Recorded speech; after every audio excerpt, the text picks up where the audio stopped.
వాస్తవంగా చెప్పాలంటే మీరేమనుకున్నా సరే చెప్పేస్తున్నా. నేను ఓటీటీలోనే చూస్తానబ్బా ఆ సినిమా. అందుకే నో రివ్యూ, ఓన్లీ వ్యూ. సరేనా?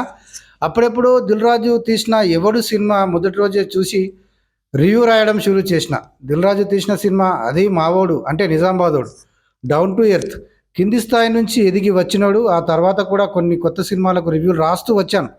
ఫస్ట్ డేనే సినిమా చూసి ఆ తర్వాత అది తగ్గింది. అసలు నాకు మొదటి రోజు సినిమాలు చూసి అలవాటు కూడా లేదు. దోస్తులతో కలిసి నేను ఫస్ట్ రోజే చూసిన సినిమా పవన్ కళ్యాణ్ది బద్రి.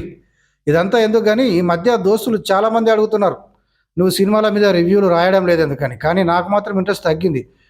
ఓటీటీల కాలంలో అందరిలా నేను దానికి అలవాటు పడిపోయినా. పక్కింటి పుల్లకూర రుచి అన్నట్టు ఓటీటీలో క్రైమ్, సస్పెన్స్, థ్రిల్లర్, అప్పుడప్పుడు యాక్షన్, కామెడీ, పరభాషల సినిమాలంటే నాకు ఇష్టం. మనోళ్ళు అలా ఎందుకు తీయర్రా భయ్, ఎప్పుడు మారుతారో అనుకుంటాను అందరిలా నేను. సరే, ఇప్పుడు అసలు విషయానికి వద్దాం.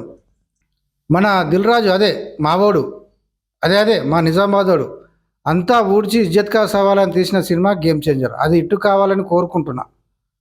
శంకర్ డైరెక్షన్పై మంచి గురి కూడా, కానీ అది అప్పట్లో, ఇది క్రమంగా మారుతూ వచ్చింది. అది ఎక్స్పైరీ మెడిసిన్గా మారింది నా దృష్టిలో. విక్రమ్ ఐ సినిమా చూసిన దగ్గర నుంచి.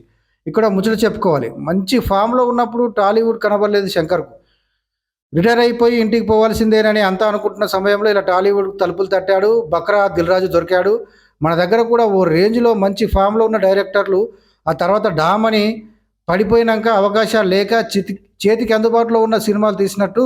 Example puri, RGV. అలాంటి వాడే ఇప్పుడు శంకర్ కూడా. ఇలా అన్నీ తెలిసినా శకునం చెప్పే బల్లి కుర్తిలో పడ్డట్టుగా దిల్ రాజు వెళ్ళి శంకర్ మాని అనే ఊబిలో పడి కూరుకుపోయాడు. దీనికి తోడు దిల్ రాజు నోటి దూల. వాస్తవంగా చెప్పాలంటే దిల్ రాజుకు స్టేజ్ ఫియర్, కళ్ళు నెత్తికెక్కిన వ్యవహారం, అహంకారం, అంతా తనకే తెలుసుననే గడుస్తానం. కింది స్థాయి నుంచి వచ్చినోడివి, ఇవి చాలు కింద పడేయడానికి నిన్ను. అతని దగ్గర బంధువే అంటాడు ఒక ఆయన, ఎంత ఎదిగినా ఏం లాభం పోయి, అతనికి హెల్పింగ్ నేచర్ లేదు, వాడుకొని వదిలేసే రకం అని. అదంతా పోని, ఒక్కటి మాత్రం నిజం, మెచ్చుకోవాలి దిల్ రాజుని. ఎదిగాడు. ఓ మారుమూల ప్రాంతం నుంచి వచ్చి టాలీవుడ్ పెద్దల వద్ద తన పరపతి, పరువు, స్ట్రేచర్ చాటుకున్నాడు. బేష్, ఇదో కోణం. ఇప్పుడు దాన్ని టచ్ చేయను. నేను మాత్రం అందరూ సోషల్ మీడియాలో వాగ్దానం చేసినట్టుగా అలవాటైన ధోరణిలో అందరిలా గేమ్ చేంజర్ సినిమాను ఓటీటీలోనే చూస్తా. అప్పుడు సమయం ఉంటే, ఇంట్రెస్ట్ కూడా ఉంటే రివ్యూ రాస్తా. నేను ఇప్పుడు సినిమా ఎలా ఉందో కామెంట్ చేయను, నాకు ఆ హక్కు లేదు. కానీ దిల్ రాజు రోడ్న పడకుండా ఉండాలని మాత్రం గాఢంగా కోరుకుంటున్నా.